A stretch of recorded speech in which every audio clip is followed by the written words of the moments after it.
नाजरीन, कर्नल कज़ाफ़ी की हलाकत गोलियां लगने से उस वक्त हुई जब वो अबूरी कौंसल के जंगजुओं से बचने की कोशिश कर रहे थे, लेकिन उनकी मौत के बारे में मालूमात अभी तक सामने आ रही हैं। बाज़ इतलात के मुताबिक 2011 की एक जुमेरात को अलसुबह सर्त में कर्नल कज़ाफ़ी ने अपने कुछ हामियों के साथ अबूरी कौंसल के जंगजुओं का मुहासरा तोड़कर निकलने की कोशिश की। कर्नल कज़ाफ़ी और उनके साथी जो गाड़ियों में सवार थे, लड़ते हुए मुखालिफ जंगजुओं की सफों में से निकलने की कोशिश कर रहे थे।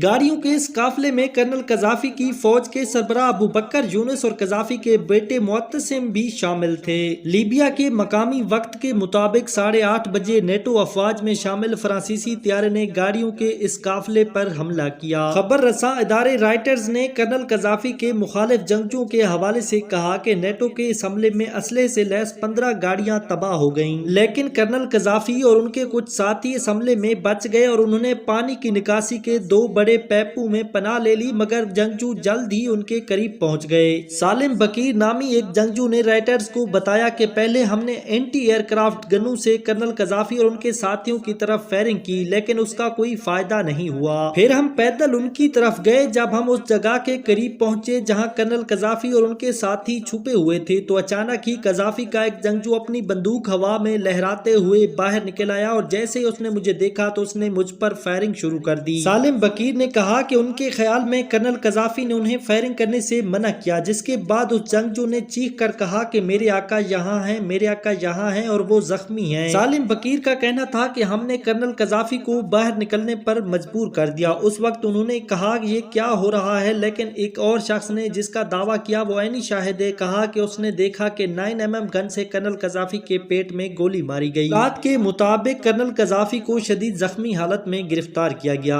अल जज़ीरा टीवी चैनल पर जो फुटेज नशर की गई उसमें कर्नल कज़ाफ़ी शदीद जख्मी हालत में हैं। उनके मुखालिफ जंगजू इसी हालत में उन्हें मार पीट कर रहे हैं। इसके बाद जो वाक़यात का सिलसिला है वो वाज़े नहीं है। कौमी अबूरी कौंसल के वज़ीर-ए-आज़म महमूद जिब्राइल ने सहाफ़ियों को बताया कि कर्नल कज़ाफ़ी की पोस्टमार्टम रिपोर्ट के मुताबिक उनकी मौत गोलियां लगने से हुई। महमूद जिब्राइल के मुताबिक कर्नल कज़ाफ़ी को जिंदा पकड़ा गया और उन्होंने कोई मुज़ाहमत नहीं की, लेकिन जब उन्हें एक गाड़ी में डालकर वहां से ले जाया जा रहा था तो वो गाड़ी दोनों जानिब से जंगजुओं के दरमियान होने वाली फायरिंग की जद में आ गई और एक गोली कर्नल कज़ाफ़ी के सर में लगी, जिससे वो हलाक हो गए। महमूद जिब्राइल के मुताबिक डॉक्टर ये तयन नहीं कर पाए कि ये गोली अबूरी कौंसल के किसी जंगजू की थी या कर्नल कज़ाफ़ी के हामियों की। महमूद जिब्राइल का कहना है कि कर्नल कज़ाफ़ी की मौत अस्पताल पहुंचने से चंद मिनट पहले हो गई थी। ख्याल रहे कि मेमर कज़ाफ़ी 42 बरस तक लीबिया के हुक्मरान रहे। वो सिर्फ 27 साल की उम्र में हुक्मरान बने थे और सन 1900 के बाद इक़्तिदार में आने वाले दुनिया के कम उम्र तरीन रहनुमा थे। नाजरीन, हमारी इस वीडियो के बारे में कमेंट जरूर दीजिएगा। हाँ, अगर आपने अभी तक हमारे चैनल को सब्सक्राइब नहीं किया तो इस तरह की हिस्टोरिकल वीडियोस देखने के लिए हमारे चैनल को सब्सक्राइब कर लें। अपना बहुत सारा ख्याल रखिए। अल्लाह निगहबान।